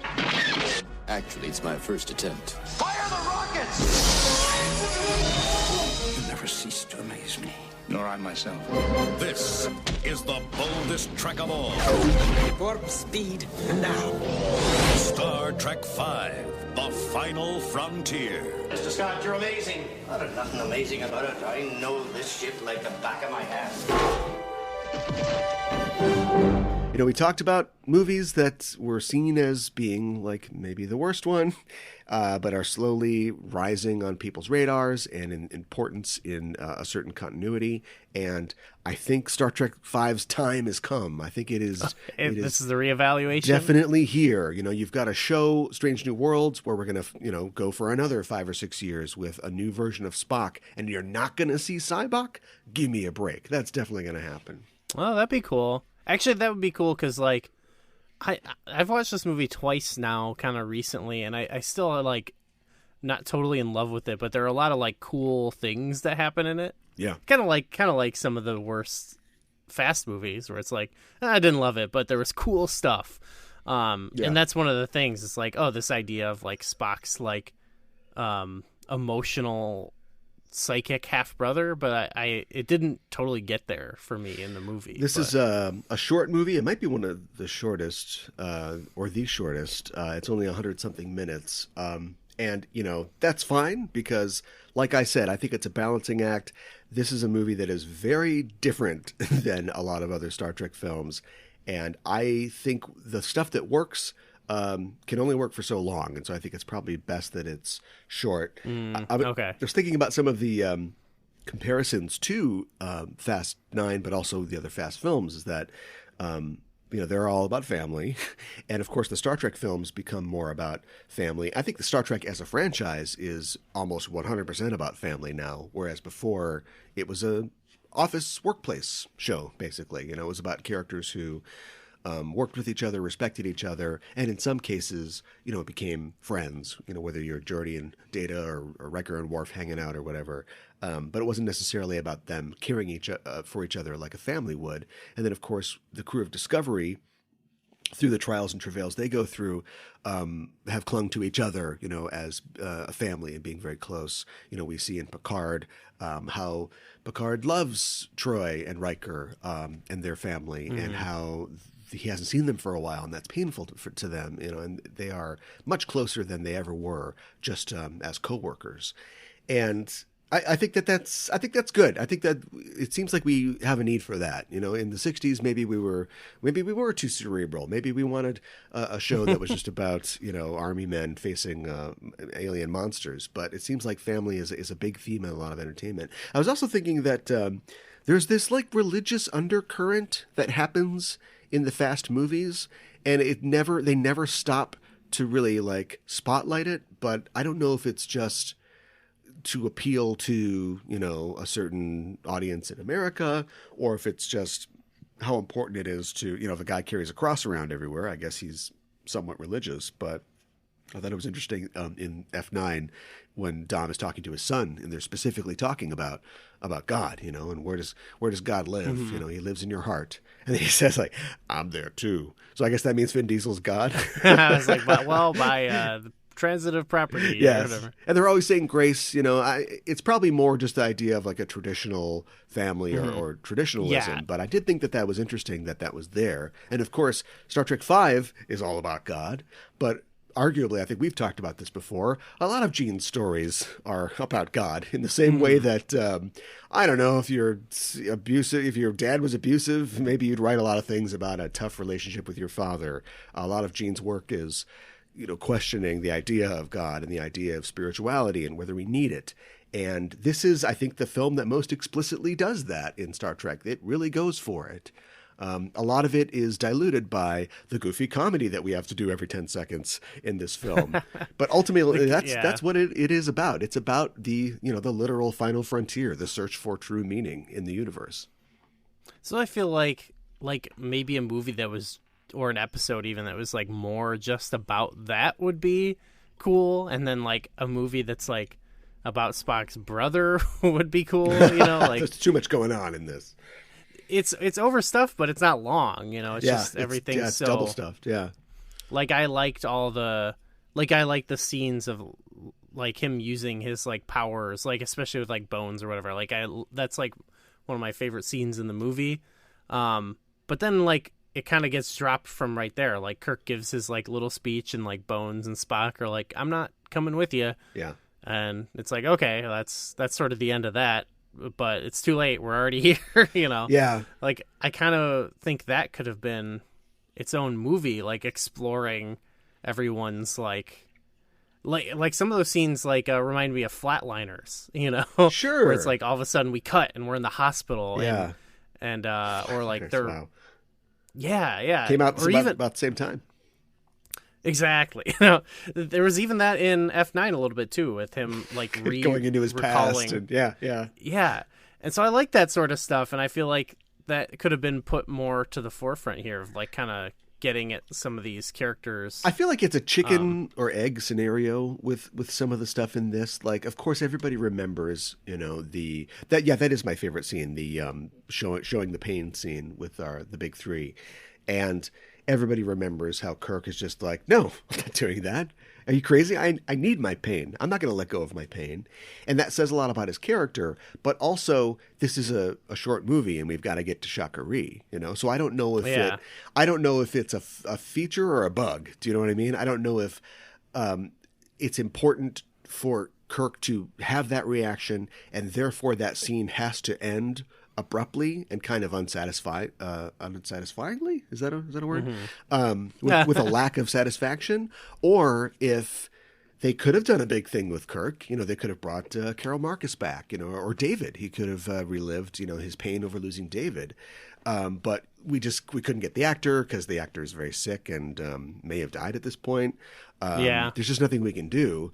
So let's just cut it off. Like, I'm not sure which it is. I think either way works and either way would be a good choice. But I do like that idea that we have that theme throughout the film about how, you guys are my family, but as happy as we are singing campfire songs here, I'm going to die alone. It's like, geez, how much bourbon did you have? Just calm down. He doesn't, though. He had a buddy. Well, yeah, I guess that's kind of true. Yeah. But yeah, I mean, I get that. I like the idea of his speech. I don't know. It would have been cool to just maybe have them, show what the pain could be, and he could even still reject it or whatever. But sure, yeah, just to see a struggle with it would be cool, I guess. But yeah, well, I don't know. That was probably one of many problems in the production of this film. Shatner, of course, directed this movie, and I think that his fingerprints are all over it. Yeah. There's a long story to it, but the short story is that Harve Bennett, the guy that produces or has produced most of the TOS films and definitely produced the trilogy, the 2, 3, 4 trilogy, just didn't want to do it. He was just tired, and he didn't want to really be involved much in this one. And William Shatner was up to bat because Leonard Nimoy had 2 that he got to direct, and of course, I don't know how this applies from a 60s TV show, but on the 60s TV show, Nimoy and Shatner had this favored nations contract where they got the same amount of lines. If one got a pay raise, the other got a pay raise. If one got to, say, have producing or writing or directing input, the other one would as well. And so William Shatner was up to bat. But there was a lot going on at this time, of course, in the franchise. This is 1989, so we're 2.5 years into TNG at this point. And of course, many of the scenes in this movie were shot on TNG sets. There's some parts where they don't even bother to like mask the hallways. They're just walking through Enterprise D hallways. Yeah. It's just the hallway. Okay. But they did save a lot of money on that. But yet, despite that, they were always short on money. And there are a couple specific scenes that were cut from the movie because they couldn't make them work. If the end feels a little abrupt when Kirk is just climbing around on some rocks, which is a callback to him climbing rocks in the beginning of the movie, it's because they had a rock monster that he was supposed to fight, and they couldn't make the rock monster work because they didn't have like the special effects people they wanted. There was a thing where people were stealing props. Apparently the Teamsters went on strike and like threatened people in the production. And then at one point they like broke in and like wrecked a bunch of the props and stuff like that. They had to like send a message. So yeah, it's not a mystery why Shatner never directed anything else. It was a very difficult production, and it wasn't all his fault. No, certainly not. I'm sure, but there's definitely things that show that it's like this is more his vision of Star Trek. I kind of felt like some of the, I don't know, it reminds me of like, okay, so in like F9, there, the scenes where they're saying grace and stuff, that always gives me the sense of like, it's like a TV show, and at the end, we all come together and we say grace. It's like a gimmick of the TV show. Yeah. And sometimes watching these movies, like even if someone like Han doesn't do a lot, it's just like, oh, cool, Han's here, he's hanging out. Yeah. I sort of get that with the characters in this, like, oh, cool, Uhura's doing a fan dance, yeah. Right, they all sort of have like a late, like The Office after people stop caring about it vibe, where it's just like, it goes from like being Ed Helms' Office vibe. Okay, gotcha. Right, it goes from being about whatever the show used to be about and the characters being who they were, and it's now like, hey, it's Jim and Dwight, they're just hanging out, and they all love each other, and yeah. And yeah, that's what I get from like a lot of the dialogue. It's sometimes I love it. That's a great. Sometimes it's cringeworthy. Yeah, well, you're absolutely right. That's a great observation, and I think that I'm going to go out on a limb and say I think it's ahead of its time, because at this point in 1989, Star Trek could still only be this. In fact, there is a show on TV that is fumbling its way through its first 2 seasons and still isn't not TOS. Now we've got serious Star Trek, we've got fun Star Trek, we've got jokey Star Trek. Star Trek is now coming into its own and being able to be these different things, something that Star Wars mastered a long time ago. but it's trying to do a different thing, and it's not committing in its production, and people didn't accept it because they didn't want like this kind of jokey thing. Like that Nimoy, Shatner, and Kelly, those guys are like, the Three Stooges. Like they know each other so well. They're so good at what they do, that the way they can deliver lines and the way that we understand their characters. I think if they wanted to do comedy, they should have gone more into it. I think they should have really like followed that down the rabbit hole. And if you think that's what they did in 4. Really well. Yeah. I think they were trying to replicate that a lot. Yeah. And if you think that that's like maybe too like, too irresponsible in a movie where we're literally trying to find God, I would say it's the perfect counter programming for trying to find God, because you don't really watch a Star Trek movie and think that they're going to find God. Do you know what I mean? You can talk about this search for understanding and existence, but I think you need to offset that with something like the comedy bits that we get. What's great in Star Trek is kind of the goofy eccentricity, because it's always kind of like this budget TV show, and they'll be getting at these serious things, but then there's like a dog with a unicorn horn. Yeah. So I love that about Star Trek. Yeah. Like, it costs you nothing to have Patrick Stewart give a speech that'll bring the house down and that they'll be quoting forever. It just costs you his salary, right, and a writer's salary.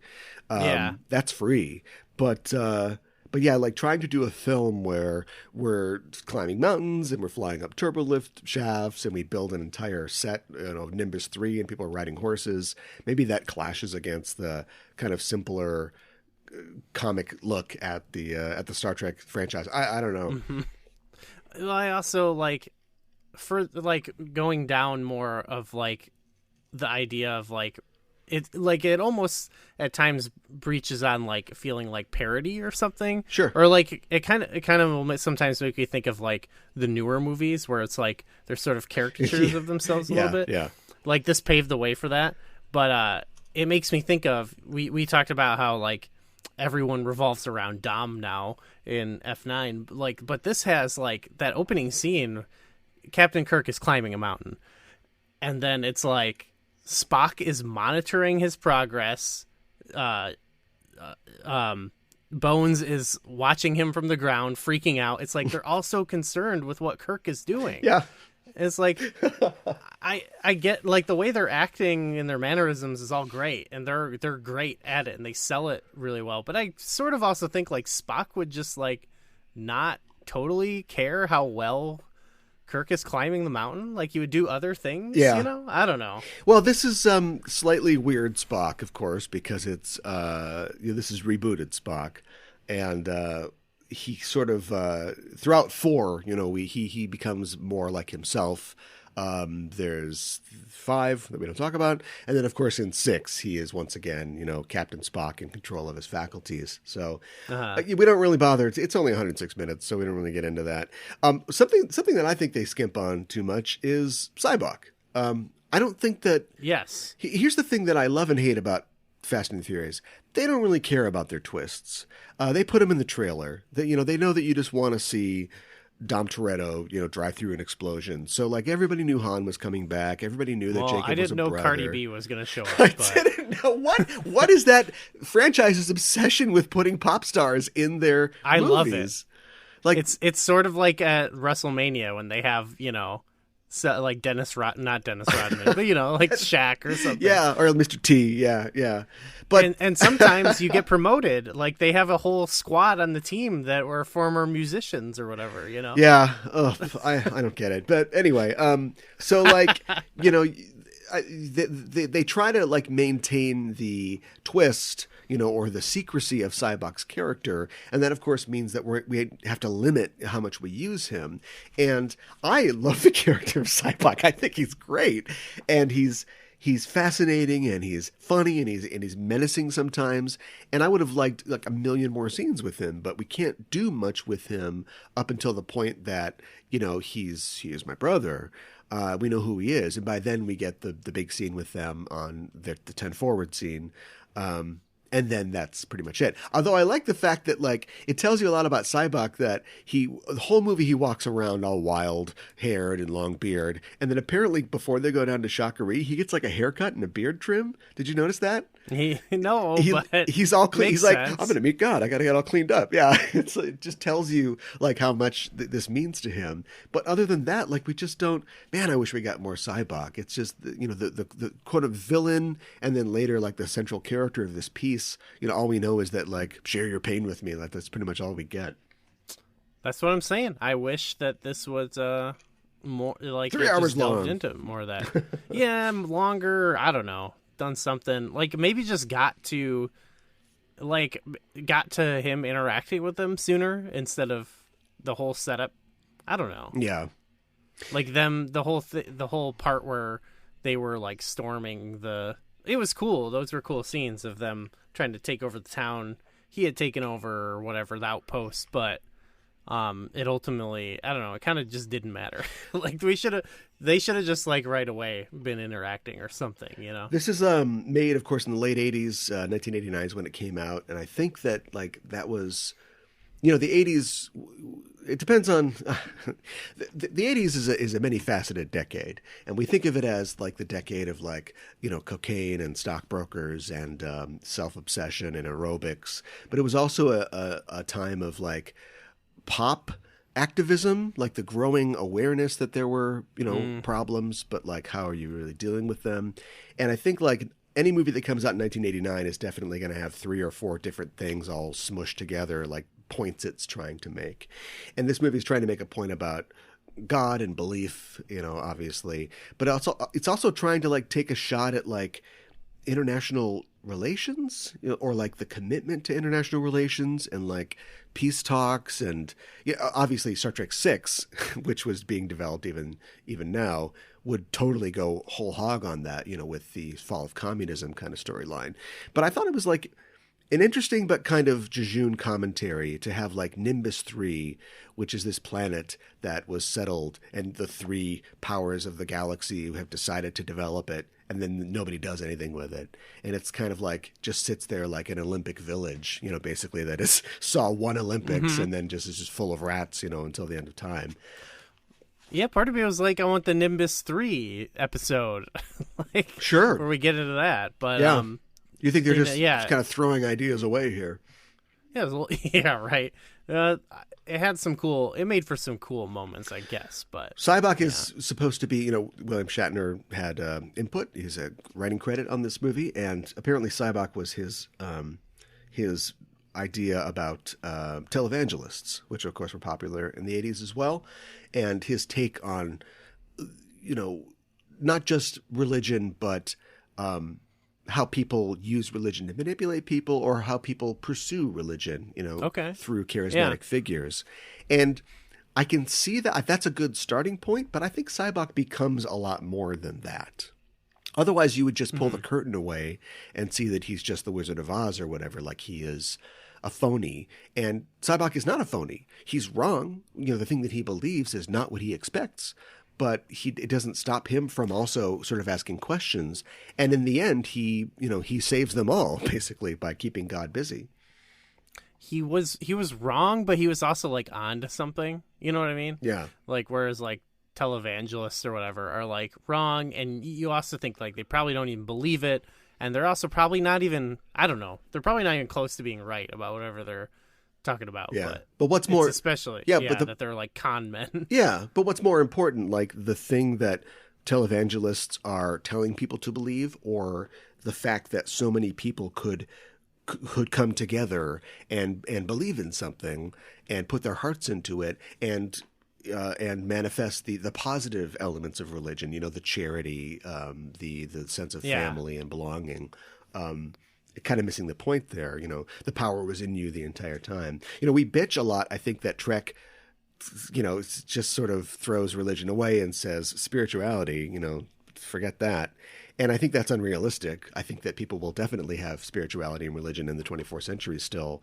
But, here it is. Here it sits. This movie is trying to do that. Yeah. I like its attempt to broach it for sure. Like it's at least like somewhat ambitious in that regard. I'll give it that. Yeah. I like that he's like not too. It's like it's unlike some of the like the more like sketchy televangelists you think about. Like, he's definitely like using the people to like kind of get what he wants, but like I don't think his quest to like want to take people's pain away is like one that's like a total like grift or whatever, you know. Like I think he's kind of genuine about that. Yeah, and I think I think he wants to help people thematically. I think that gets mixed up with the televangelist thing. You know, it'd be one thing if it's The Way to Eden, right? That's a TOS episode about a charismatic, you know, sort of cult figure who's leading his, you know, lyre playing hippies to wherever, and that's well and good, but I think it's a different story, the idea of a character who is asking other characters to take, you know, the pain that they have made their identity. You know, they self-identify as somebody who suffers from something, and then taking that away and seeing what it does to those characters. You know, can McCoy be McCoy if you take away that pain and regret of not having saved his father? Is everybody he saves after that, is that just an attempt to try to atone for what he did? You know, trying to mash that up with like, Benny Hinn is trying to get your money. Like, I'm not sure that maybe that is too much to try and do. Maybe this is maybe what Star Trek 4 should be. The new one. Just take another crack at this. Let's see, we get, Thor, there's a literal god. Like, Hemsworth. Yeah, have Thor be in it. Sure. Yeah, Kirk's father is God. Kirk is Jesus 2.0. Then that's how you can bring back Shatner.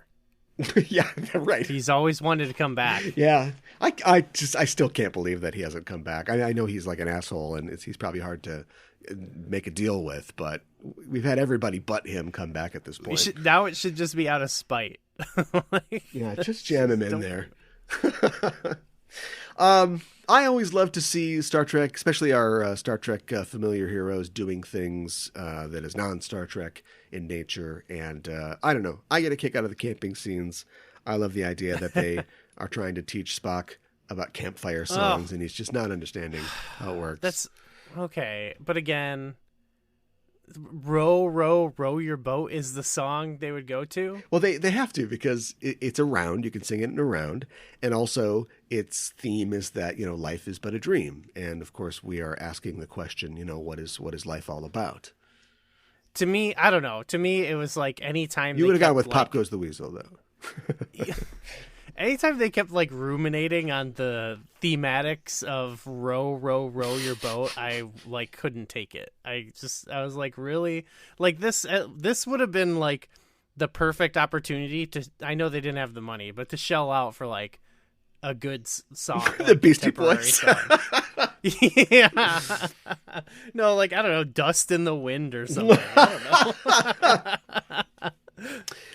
know. Yes, the state of Kansas. I've read the historical record. Yeah, like row, row, row your boat is like a throw. Like that's similar to when they're like, oh, O'Brien likes those old sea shanties like Louie Louie. Like that's a more ridiculous song to me than Louie Louie.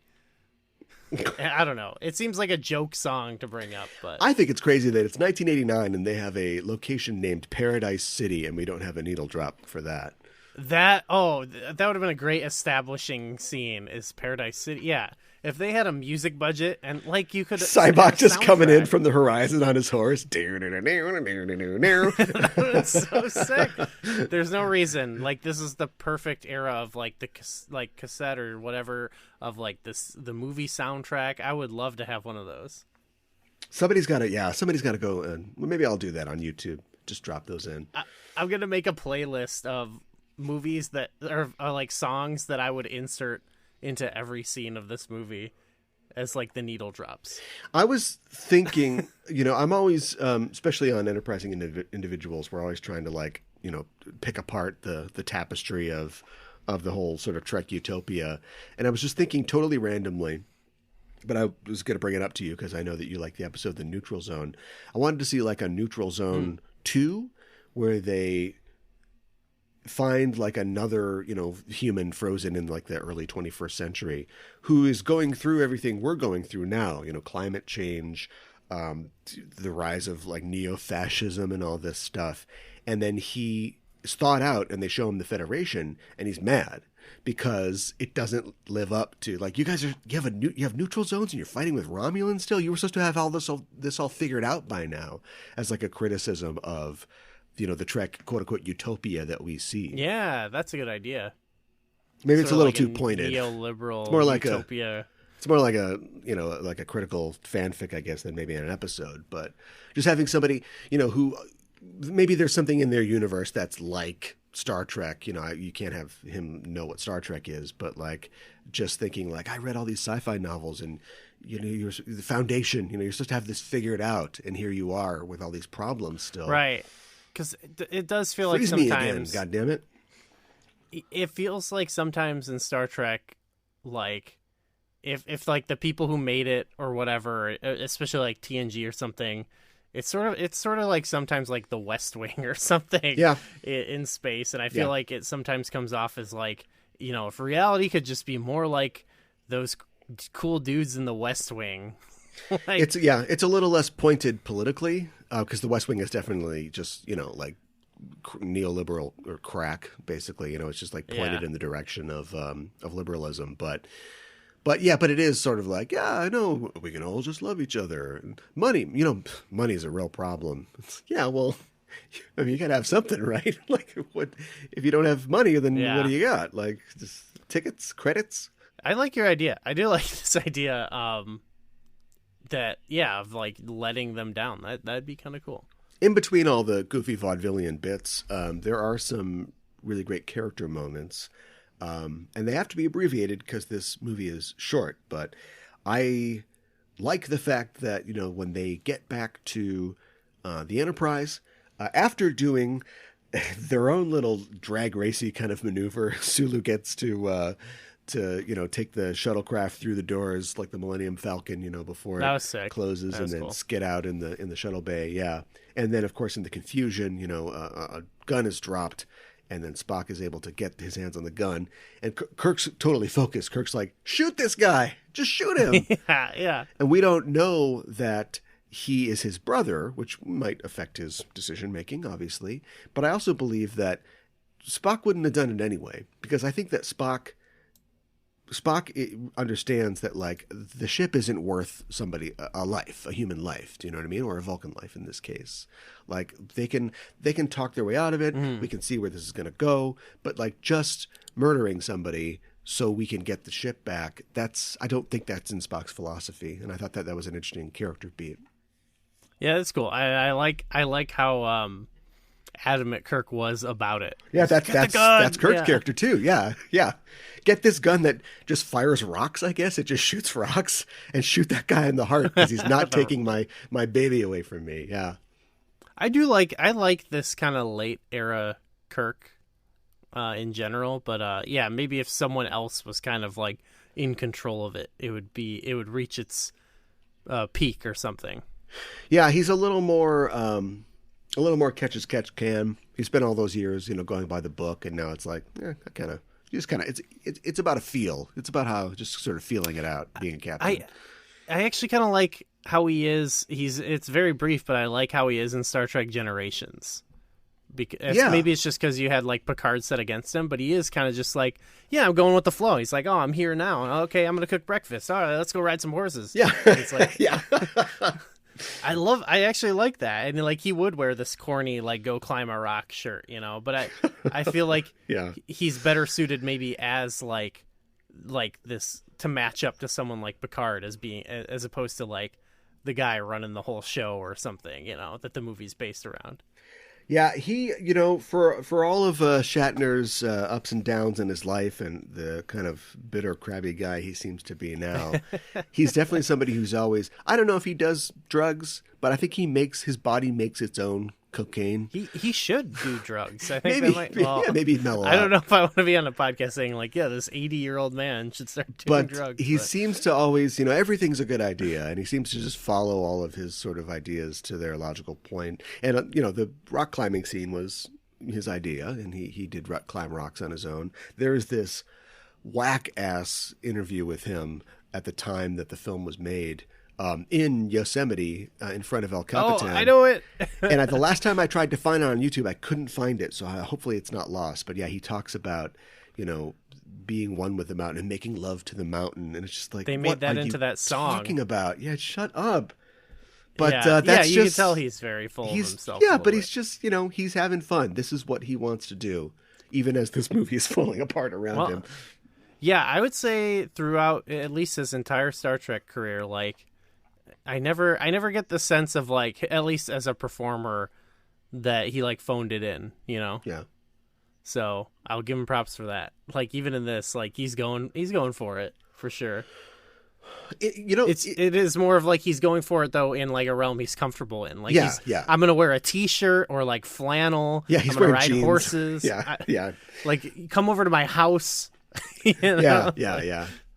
Maybe like we're being unfair to Sybok. Maybe Shakari is the televangelist here, because it's ultimately Shakari that just wants something from them, just wants this ship. And so Sybok is just sort of misguided in, the fact that he was... I watched this... I can't... Check this out. Check my math on this. I watched the movie Malcolm X recently. And in Malcolm X, Malcolm Little gets out of prison and he becomes a Muslim. He changes his name to Malcolm X. And he is excited about, being a Muslim. He's excited about telling people about how cool it is to be a Muslim and evangelizing. And he works for this guy, Elijah Muhammad, who runs the Nation of Islam. Later on, he learns that Elijah Muhammad is maybe not like as moral a man as he thought he was, and he's devastated. But his faith was real. His zeal for that faith was you couldn't take that away from him. Do you know what I mean? Even though he served somebody who didn't have his best interests at heart. And maybe that's like Sybok's story. I'm not saying Sybok is Malcolm X. Don't quote me on that. But he is somebody who honestly believes in this. And I love the fact that he isn't just making people feel that pain to hurt them. He is there to help them reconcile with that. He really helps McCoy, and it's too bad that we don't get to explore this. I'm sure it's in a book or something, but in the films, he helps McCoy understand that was the right choice. McCoy has struggled with this for his entire life because they came up with this cure, which his father never would have lived to have gotten. But Sybok helps him realize that was all he could do for him. That's the only way that he could love him at that point. And that was great. Here's another stretch, but it reminds me of the last episode of MASH, where there's a famous scene where, my eyes are so big now. Where Hawkeye is talking to a psychiatrist, and he's telling him this story about how they're hiding from the Northern Korean forces on this bus, and there was this chicken that kept making noise, and they had to like suffocate the chicken, and he has this realization that it wasn't a chicken, it was a baby, like that they had to, this woman had to suffocate her baby so it wouldn't cry out. And he says, you're a son of a bitch for making me remember that. But ultimately he has to remember that. So he has to reconcile with that pain in the past and move on. And so, yeah, like Sybok, he's helping out. It hurts, but he's helping. Yeah. Yeah. I mean, really that's one of my favorite Bones moments of all time. Yeah. He must have. DeForest Kelley must have been like, "Give me a good one in this, Bill. Like, give me something like I can really chew up here." Yeah, good. He deserved it. I mean, I feel like, I don't know. I think people typically remember Bones for like his wisecracking, which is why they really went overboard with it in the newer ones. I feel like, but I feel like, when you give him something like this, he like something else. He's so good. Yeah. Just to underline a point I think that you were kind of trying to make before, is that like William Shatner, or that is James Kirk, is the Dom Toretto of this universe. Yes. It revolves around him. But the difference between Shatner, again I say Shatner, but maybe I want to say Diesel too. The difference between Jim Kirk and Dom Toretto is that Jim Kirk can be wrong. And Dominic Toretto can never be wrong. Okay. I mean, if you want to take a look at this new movie, it was about him. I guess, but it's more realizing. But it's more like Dom assimilating the existence of a Jacob that is, that he can be friends with or have a relationship with into his life. It's his decision at the end to go, a friend of mine gave me a 10-second car, so I'm going to give you this. It's all on Dom's terms, where almost every Star Trek film, and maybe episodes too, is Jim Kirk thinking one thing, believing something so strongly and realizing he's wrong, and then moving it forward with a synthesis of, those ideas. Whereas everybody has to fit into Toretto's world. Right, they especially you mentioned it earlier, but like Cena just decides to help them because he's got kind of screwed over by them, and not because of like anything Dom did to like extend any olive branch. But there's some of Dom reconciling it. I'll say that. There's some. I agree. But you're right. Like there's nothing ever like anytime anything ever like catches up with them, anything ever haunts them and stuff like that, it's never anything that like you'd like question his, like, Shaw coming back for revenge on his brother. It's like you'd never for a second think like, well, they shouldn't have did what they did to Owen Shaw. Yeah, I get you. He deserved that. He totally deserved it. He was flipping people up with his car. You can't get away with that. Hey, I'll tell you what's bullshit. So I watched, I own it somewhere, but I watched Star Trek V on Paramount Plus, and they cut the credits off. What? They're singing "Row, row, row your boat," and as it pulls out in that really weird matte painting shot, that cool matte painting, it just stops. So it's like no credits, no beautiful Jerry Goldsmith score or anything. It's over. So what's going on? The score Paramount was good. Plus? The score was really good in this movie. Yeah, I think. Well, something that makes Trek is the technology of the future, and the technology of kind of the future, 20 years in the future perhaps, makes the Fast and Furious movies what they are. So we've got to do a technological exchange between these two properties. We're going to take something off of our list of technologies, we're going to subtract it from Star Trek, we're going to add it to the non-Star Trek media, in this case F9, and see how they're different. And here's our list of technologies. We've got phasers, holodecks, tricorders, transporters, warp drive, replicators, communicators, shields, advanced medical technology, and androids. And I'm going to roll on my random number selecting device, and I get androids. So, whoa! If androids existed in the world of F9, it would be Jacob, John Cena. He would be an android. That is how they could work in what his new character trait could be. Is he could be an android. I think that would actually really suit Cena's acting abilities. I was going to say that Han is an android. That would have been a good explanation for why he was back. It's like Mr. Nobody, like he killed me, but Mr. Nobody was able to recover my. Or maybe like Han was never like a human. He was always an android. And so when he died, they saved his consciousness and built him like a new android body. So they could have like a backup, but it's like not back enough. So he still thinks it's like Fast 5. And he's like, we got to get that handprint. Yeah, we got to race these cars in 60 seconds before the cameras come on. Yeah. Or, second of all, so there's never been, because they're always in cars for the finale. You don't get the thing like you get in superhero movies where the hero is mowing down like, legions of faceless goons. So maybe you would have that. Maybe Otto or Cypher, whoever the bad guy is also employing like robots in robot cars or robot troops. And then, we could never have like Letty just do a handbrake turn and just slew into like a dozen guys, like just blood everywhere. They sort of do that. We'd never sometimes. Like, yeah, that vault killed some civilians. We know that in Fast 5. But you could do that with robots. It's like the Ninja Turtles thing. All the ninjas are robots, so nobody's actually getting killed. So now we can just drive through people. There's an android, just run that guy over. That might actually open up a bad door, because I feel like what makes these movies still kind of unique is like, unlike every movie now where it's like it's got to end on like some big battlefield, like that could pave the way to like now we just have like two big armies fighting each other of robots. Well, or an something. army and then like half a dozen cars just like driving through the army. Yeah, it's very good. This is not really the Android topic, but I do like that they've maintained the cars, like obviously, but like that things revolve around cars that like in any other movie like they wouldn't be involved, you know. But it's like it's not that these people are like. I mean, they are really good at like the tech and doing heists, but the baseline thing you call on them for is that they're so good at driving that everything else is like comes along with it. This is a road-based situation. Like in Fast 5, it's like it's almost like part of the thesis other than family for the movie, but in Fast 5 Hobbs says like, and whatever you do not let them get into cars. Yeah, right. Something like that. Yeah. Yeah. Oh, well, you could be like Knight Rider. You could put an AI in the car. Oh, but an android has to be a human-shaped, a robot or a machine. It does? Yeah. Okay, well, it could be a transformer. It would we would just get Transformers. That's Bumblebee. That's what it would be. Yeah.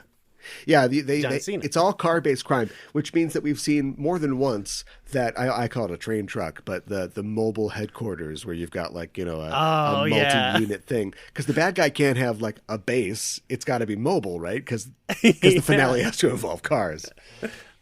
That goes all the way back to the first one where it's like, why would you even do the heist while a semi is moving? Yeah, is that really? Yeah, just blow out his tires or pull him over. Yeah.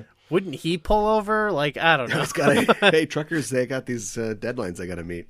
It made for a really sweet scene, I guess. So that's same thing with the train truck. I love the train trucks. Yeah, I'd stick with train trucks. I'd like to see the good guys get a train truck.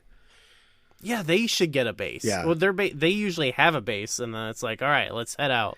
Yeah, they should. Yeah, why is their base? So like jets are now involved. Jets are the natural enemies of cars. But is the natural enemy of planning for driving people moving? Why don't they have a mobile base? Why are they always going to a base when they need to be moving all the time and with cars? That's true. Yeah, they should actually have something that like they can either all drive into and that drives, or they like drive together like Voltron. Yeah, sort of thing. Yeah, plane beats car beats train truck. That's how it goes, I think. They should get a plane guy on their team. Like they've established that Letty is like motorcycle. Right.